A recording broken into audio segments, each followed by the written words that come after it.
Right behind me, we have a beautiful 2001 Polaris Sportsman 500 HO. This thing is the definition of clean. This is a 2001. I thought it was an 02. It's an 01, but it's the HO version, yellow. I mean, beautiful machine. It's a little bit dusty, dirty, but other than that, this thing is beautiful. This thing's here because it's been in a flood. Here in Vermont all summer and this past fall, we had a ton of rainfall and a lot of places got flooded out. This thing was in a storage unit, and guess what? It got flooded. The owner's cousin went ahead and drained all the fluids. I think they drained at least the engine oil. I don't know if he cleaned the carburetor or not. He tried starting it. It was running rough, I think. So we got to go right through it. I don't know if he did drain everything, but I'm going to go ahead and drain everything out because we don't want any water in that system. We got a Rubicon we're going to be doing a service to here pretty soon. But yeah, we're working on this today. I have no idea how many miles are on this. There was no battery in it when I got it. Let's hook one up and see what it is. By the looks of everything, I don't think this thing's got many miles at all. These are, they look original tires. I mean, look at these rims. These ones are fairly clean back here. They're like brand new. One downfall I see on this machine, somebody put a muffler on there. I don't know why. Maybe they wanted it louder. I don't know. I don't care for that. But anyways, let's get back to it. My little booster pack here. Go ahead and hook this up. Does it matter? No, I'm just more curious than anything. All right. Turn that on. Let's go ahead. Turn the ignition on. No ignition. Oh, there we go. Switch is a little sensitive here. 784 miles. 784.4. What do we got for hours? 130 hours. Oh, no, that's a trip meter, sorry. 116.5 hours. So like I was saying, it actually got a little bit more, so somebody took very good care of this, but 700 miles is still nothing, especially for an 01. If you're wondering what that noise is in the background, that's my little V-bore heater I just picked up. This thing was dirt cheap. It was under 100 bucks. I really bought it just because I saw some people using them. It throws out pretty good heat. This is the only heat I have going in here. It's like 53 degrees right now. I don't know why it's going back from 53 to 55, but either way, I'm running a premix of used engine oil and gasoline through this thing. Fortunately, it doesn't run on 110. It runs on 12 volts, so I gotta have a battery hooked to it with a trickle charger. I have no idea how long it's gonna last like that. It could gum up. I've heard from quite a few people that they do gum up when you do this, but I figured why not? I'd give it a try. I got a 250-gallon drum of used engine oil outside that I can use, so why not make some use out of it? Anyways, let's go ahead and get this thing draining.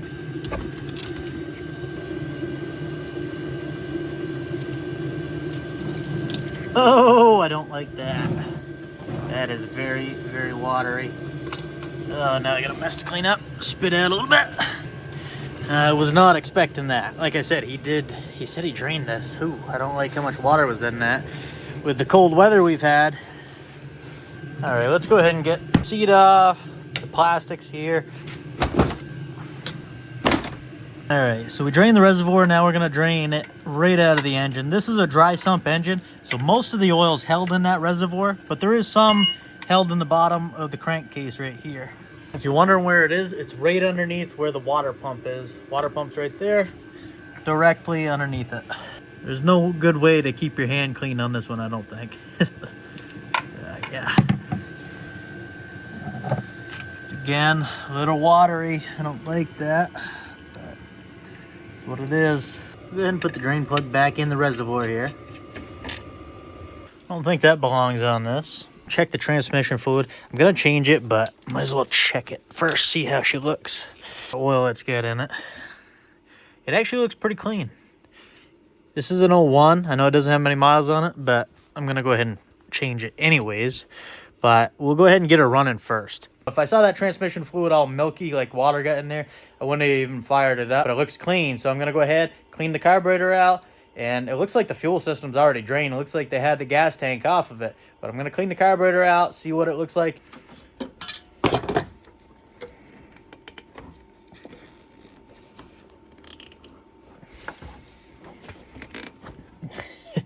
The carburetor just pulled off the boot. So it obviously wasn't even tight on there. But I wasn't even able to pull this off. I'm going to remove the throttle cable. Loosen that up. So now what we got to do is we got to lift this up. I know you guys probably can't even see this, but that's what I'm doing. Now once you're at this point,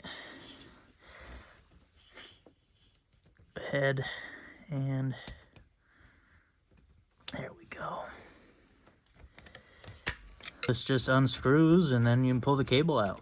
Go ahead and remove this choke, just like so. This isn't stock, should pull out just like that. Then what I like to do is I like to pull the choke in so I don't lose that piece. All right, now we can take this, transfer it to here, and pull this bolt off. It actually looks really nice. Nice and clean. No, it's not dry at all. That thing is, that's in good shape. It should pull right out. Yeah.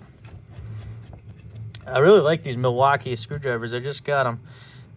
They got kind of like a hexagon here, so it gives you a little more friction when you're turning stuff. Pull this off here. See what we got. Definitely dry in there. Whew, really dry. Just have to clean everything in here.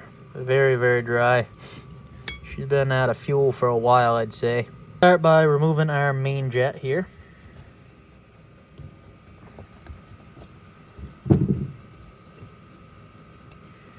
It's a lot of gunk. I mean, it's not actually plugged up. I can see through it, but it's still going to be cleaned off. There we go. Loosened up.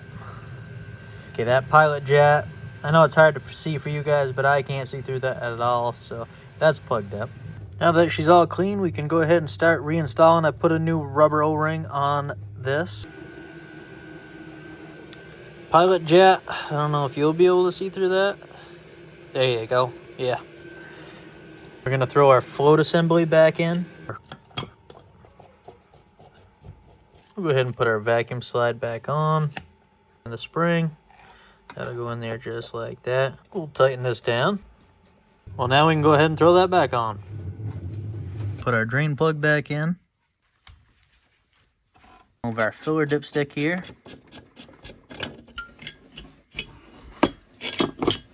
Go ahead and put a new oil filter on. Funnel. And then 2 quarts of oil. Go ahead and throw a new battery in it. All right, on these Sportsmans, after you change the oil and filter, you need to go ahead and bleed all the air out. This is accomplished by turning the engine over and then pinching the top line off over here on top of this reservoir. So we're gonna pinch this off a couple inches away from the tank and then turn it over. Once you hear a rush of air go through, that means you bled it right. And just about ready to do that, and the power went out. So I don't know.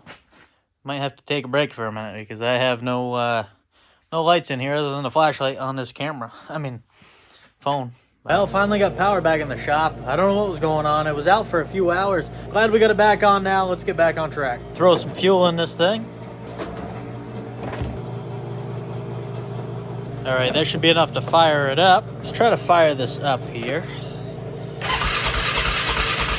It's gonna take a minute to get that fuel into the carburetor.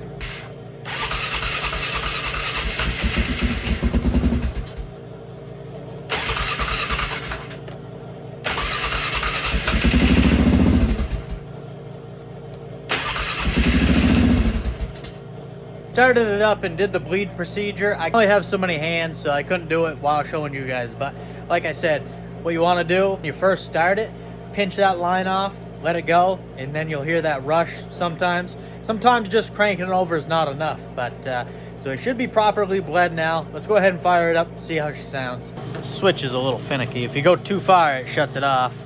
But there we go. Muffler's a little loud on this thing. Let's see. Yep.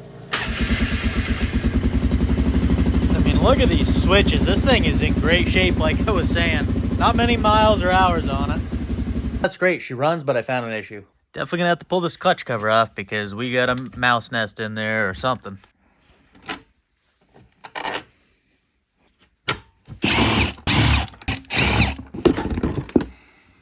Yeah, that's yummy. A little dry in there. That one-way bearing's probably froze up. Man, that stinks. All right.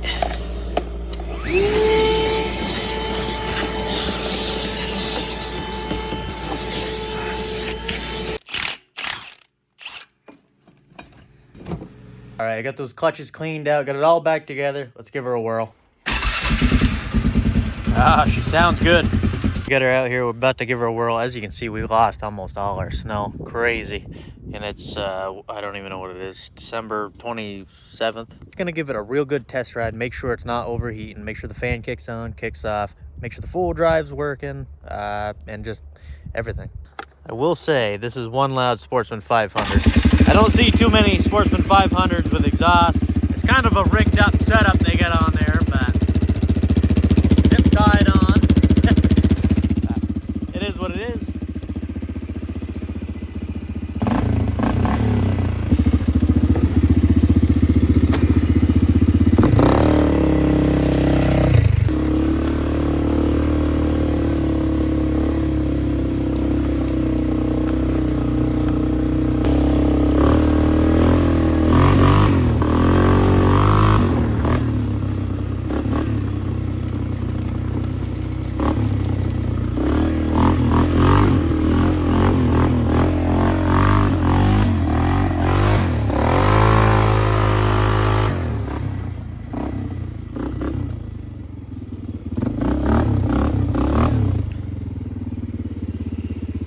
In low range, see if we can get those front tires to kick in.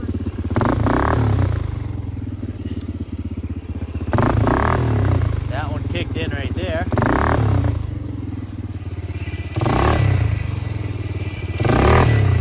Beautiful, they both kicked in, that's what I wanted to see. Let's go try her out some more. You know what, the fan just kicked on, so let's pay attention to that.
Well, she's running, driving, all-wheel drive's working, the fan's kicking on, so it's cooling properly. Fan's kicking on, kicking off, so it's cooling properly. The primary clutch has definitely got a delay in engagement, but I did notice when I pulled the clutch off, it had a aftermarket, or had a different clutch spring, had a heavier clutch spring. The one that's supposed to be on there is blue, this one is red. So that right there tells me they did some clutching in it. I didn't check the weights to see if those were aftermarket, but it is how it is.